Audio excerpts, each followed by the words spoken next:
கொஞ்சம் கம்மி விலையில, அதுவும் நம்ம ஒத்தக்கால் மண்டபம் ஏரியால நீங்க ப்ராப்பர்ட்டி தேடுறீங்கன்னா வீடியோ கடைசி வரைக்கும் பாருங்க. மொத்தமா ஒரு 5.25 சென்ட் டிடிசிபி அப்ரூவ்ட் சைட்ல சிங்கிள் பெட்ரூமோட இருக்கக்கூடிய வீடை நம்ம சேலுக்கு பாக்குறோம். இந்த இடம் கரெக்டா நம்ம ஒத்தக்கால் மண்டபத்துக்கு மேற்கு சைடு வந்து அரிசிபாளையம் ஏரியாவில், அரிசிபாளையத்துக்கு கொஞ்சம் பக்கத்துலயே இந்த ப்ராப்பர்ட்டி அமைஞ்சிருக்கு. சைட் பாத்தீங்கன்னா உங்களுக்கு அவங்க 5.25 சென்ட் மொத்தமா பஞ்சாயத்து அப்ரூவ்ட் சைட் வாங்கி இவங்க டிடிசி தனியா பண்ணிட்டாங்க. தெற்கு பார்த்து சைட்ல வீடு கிழக்கு பார்த்து கட்டியிருக்காங்க. வீட்டோட இந்த ஹால் சைஸ் பாத்தீங்கன்னா 10க்கு 20 சைஸ் கொடுத்துருக்காங்க. ஒரு சின்னதா ஒரு பெட்ரூம் இருக்கு, பக்கத்துல ஒரு கிச்சனும் கொடுத்துருக்காங்க. கிச்சன் வந்து சின்னதா ஒரு அளவா உங்களுக்கு 10க்கு 6 சைஸ் கொடுத்துருக்காங்க. அதே மாதிரி பக்கத்துல பெட்ரூம் ஒரு அளவான பெட்ரூம் 10க்கு 11 சைஸ் கொடுத்துருக்காங்க.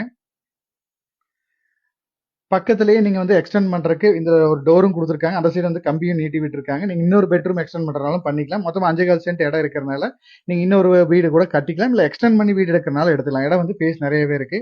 இந்த மாமரம் நம்மளுக்கு வந்துடும். அவுட்டர்ல வந்து பாத்தீங்கன்னா டாய்லெட் பாத்ரூம் வந்துடும். சின்ன செட்டு போட்டு கோழி வளர்த்து செட்டும் போட்டிருக்காங்க. மெயினான விஷயம் ஒரு சின்னதா ஒரு தோப்பு தொட்ட மாதிரி அமைஞ்சிருக்கு. ஏரியா வந்து நீங்க அமைதியான ஏரியா, பிரைவசியா தேடுறீங்க, நம்மளுக்கு எந்த தொந்தரவு இருக்கக்கூடாது அப்படின்னு நினைச்சீங்கன்னா நல்ல ப்ராப்பர்ட்டி. நம்ம இடத்து பக்கத்திலேயே பாருங்க, ஃபுல்லா தென்னந்தோப்புகள் இருக்கு. ஒரு அமைதியான ஏரியாவில் நம்ம சொந்த யூஸ்க்கு நீங்க இன்வெஸ்ட்மெண்ட் வாங்கிட்டாலும் சரி, ஏதாவது வீக்கெண்ட்ஸ் அந்த மாதிரி வாரத்துக்கு ஒரு நாள் வருவீங்க அப்படின்னாலும் இந்த இடத்த பிளான் பண்ணுங்க. இந்த இடத்தோட ரேட் அப்படின்னு பாத்தீங்கன்னா 28 லட்சம் ரூபாய். டோட்டல் அந்த 5.25 சென்ட் வீட்டோட சேர்த்து 28 லட்சம் ரூபாய் ஃபைனல் கேட்கறாங்க. இடத்த நேர்ல பாருங்க, முடிஞ்ச அளவுக்கு அனுசரிச்சு பேசிக்கலாம். தேங்க்யூ ஃபார் வாட்சிங்.